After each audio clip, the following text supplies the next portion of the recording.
Baik, kami dari Forkopimcam, kemudian dari Desa Bibinan mencoba kiranya menceritakan kronologis kebakaran ini. Jauh daripada pengetahuan kami di sini bahwa membenarkan telah terjadi kebakaran sekitar jam 10.45 tadi.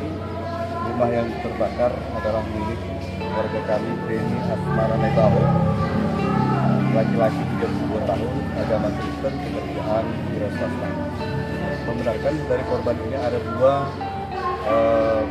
anak yang meninggal yang bernama Bertan Felix Mananta Nebaho, 6 tahun, belum sekolah. Kemudian Beril Nebaho, 3 tahun. Ini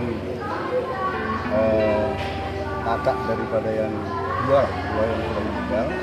Ini kiranya memang murni daripada korban kebakaran. Ini mereka ini terjebak di dalam kamar saat ngapain Pak? Tidur atau apa, istirahat?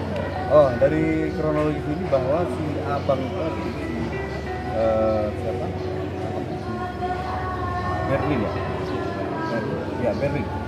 Bukan. Si Bertrand Bertrand tadi baru pulang sekolah dari TK.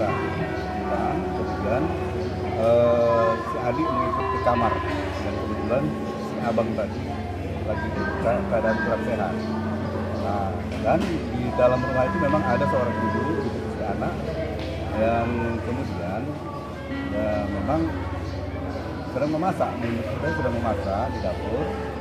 Kemudian terjadi kebakaran ini juga setelah ada warga atau penduduk sekitar melihat kobaran atau asap muncul, baru terjadi api. Kemudian ini ditindaklanjuti dengan swadaya masyarakat untuk memadamkan.